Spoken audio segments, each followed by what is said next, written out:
जो है वो कौड़ियों के भाव जो है मलिक रियाज को दी गई। सुप्रीम कोर्ट ने उसका नोटिस लिया और उसकी एक्चुअल मार्केट वैल्यू और जिस वैल्यू के ऊपर वो ज़मीन खरीदी गई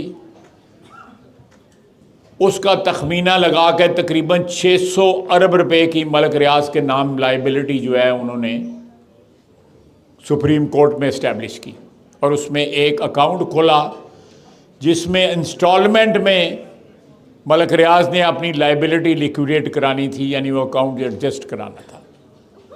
उन्होंने उसमें डिफ़ॉल्ट किया हुआ था। उस अकाउंट में सबसे बड़ा जो क्रेडिट जो है वो ये 190 मिलियन पाउंड है जो इमरान खान ने जमा कराए थे।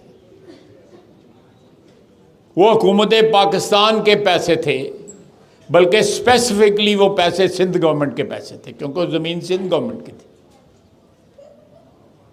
मेरे इल्म के मुताबिक, हो सकता है मुझे लेटेस्ट नहीं पता, लेकिन मेरे इल्म में इस वक्त भी वो अकाउंट डिफ़ॉल्ट में है। उसका सुप्रीम कोर्ट के साथ कोई ताल्लुक़ नहीं है। सुप्रीम कोर्ट के हुक्म के मुताबिक वो अकाउंट खुला है और मेरा ख्याल है कि वो फॉरेन ऑफिस की जो नेशनल बैंक की ब्रांच है उसमें वो अकाउंट है। अब ये गलत फहमी दूर पाकिस्तान की आवाम को ये बिलीव कराने की कोशिश की जा रही है कि जी वो तो पैसे मलिक रियाज के थे, उसको वापस किए गए। वो मलिक रियाज से जब्त किए गए थे, एनसीए ने यहाँ से जब्त किए थे और एक ख़त के ज़रिए जो है उन्होंने ट्रांसफ़र किए पैसे। वो सुप्रीम कोर्ट का नाम इसलिए दिया गया उसके अंदर ताकि यहाँ के लोगों को भी जो है गलत फहमी हो, जिस तरह आम लोगों को गलत फहमी है।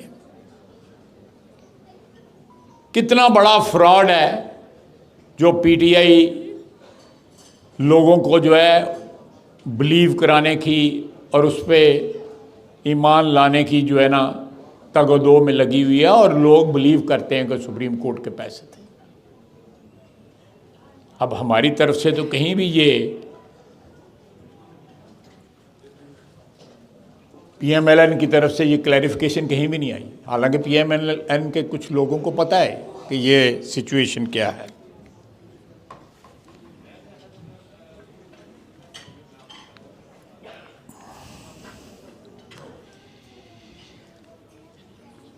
उसके बाद मैंने आज सुबह बताया कि 2008 में शौकत खानम के लिए जो डोनेशंस ओवरसीज़ जमा हुई उसमें से $7 मिलियन जो है, $7 मिलियन इमरान खान ने बाहरी रिटेन कर लिए। उसमें आधी अमाउंट जो है किसी क्लाइमेट बॉन्ड्स के अंदर फ्रांस में उसमें इन्वेस्ट किया और आधी अमाउंट जो है अपने दोस्तों के साथ जो है किसी रियल एस्टेट में मस्कत में इन्वेस्ट किया और वो पैसे डूब गए। 4 साल तो मुझे याद है, हो सकता है अभी भी उसमें कोई ना कोई कैवियट हो, कोई ना कोई जो है ऑब्जेक्शन अभी भी चल रही हो, कंडीशनल जो है बैलेंस शीट की अप्रूवल हो। 4 साल फर्गुसन ने उसकी बैलेंस शीट को अप्रूव नहीं किया, वो फंसी हुई थी। मैंने 2012 में असेंबली में कहा कि ये बंदा जो है इसने चोरी किया हुआ है पैसा, आज भी मेंटेन करता हूँ। इसने मेरे ख़िलाफ़ मुकदमा किया, 12 साल हुए हैं, मुकदमा चलने नहीं देता, क्योंकि मेरे पास सबूत है, उसके पास सबूत नहीं है। मेरे पास बैलेंस शीट है, जो SCCP ने बैलेंस शीट रोकी हुई थी। फिर 2015 में असेंबली में खड़े होकर इसने कहा कि मैं पैसे वापस ले आया। मैंने फिर कहा कि ये झूठ बोलता है, ये नई डोनेशंस इसने इकट्ठी की हैं उस पैसे को रिप्लेस करने के लिए। और साथ ही मैंने पूछा कि अगर ये मान लिया जाए कि ये पैसा तुम वापस लेके आए हो तो इसका जो है रूट वापस आने का बताओ, ये वही रूट है जिस रूट से वो गया था पैसा, ताकि साबित हो सके कि जहां पैसा इन्वेस्ट था वहीं से वापस आया है।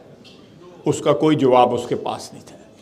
इतना बददियानत बंदा हो और पाकिस्तान की आवाम की एक बहुत बड़ी तादाद है वो उसको जो है ईमानदार समझती है।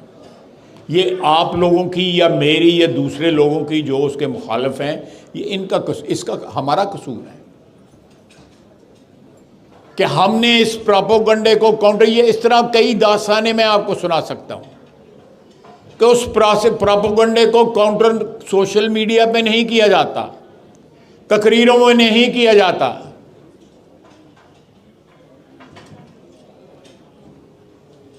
ये एक ऐसी जंग है जो दिल से नहीं, दिल तो आपके नवाज शरीफ के साथ है, साथ दिमाग भी आपको चलाने पड़ेंगे। अब ये दोनों बातें जो मैंने की हैं, इसके सारे सबूत मेरे पास हैं। मैंने उसको क्रॉस एग्जामिन करवाया, मेरे वकीलों ने उसको 4 दिन क्रॉस एग्जामिनेशन होता रहा। उस जमाने में उसने जाली जो है प्लस्तर बांधा हुआ था टांग के ऊपर। मेरा वकील जो है, एक वकील में अदालत में होता था, दूसरा वकील उधर उसके घर में होता था जमान पार्क में। मेरा वकील कहता है एक दिन मैं वहाँ पे इसके साथ बैठना होता था, कहता है मैं वहाँ गया तो अभी ये नहीं आया था, तो एकदम उसको पता लगा कि टाइम हो गया है अदालत का, क्रॉस उसके ऊपर वीडियो पे होना था उसने, तो बगैर प्लस्तर के भागता भागता अंदर आया। उसने देखा थे तो बंदा बैठा था, फिर वापस दौड़या गया, जाके प्लस्तर लगाया। और शेम नहीं कुछ करो, नाले सुक्का शेम ही करी आ रहे हो। ये जंगे शेम का कहने से नहीं लड़ी जाती। ओ यार ना, अब यार पहले यार तुम मेरे घर गल कर, नारे लाने का मौका नहीं है, लड़ाई लड़न का मौका है।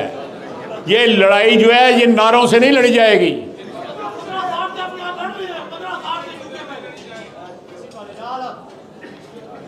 मुझे पता नहीं लगा तू की क्या है, मैनू नहीं समझ आ रही है। मैनू फिलहाल मैनू बोल लेंदे, बाद ही तू बोल नहीं।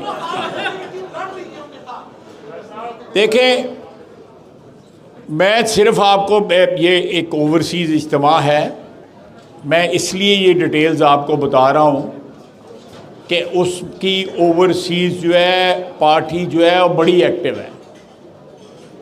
आपके सामने है, चाहे उनको कोई 200 पाउंड देता था या 100 पाउंड देता था, 150 पाउंड देता था, कायदे मोहतरम के पीछे भी पड़े रहे, फायज़ ईसा साहब आए उनके पीछे भी पड़े रहे, मैं आया मेरे पीछे भी पड़ गए।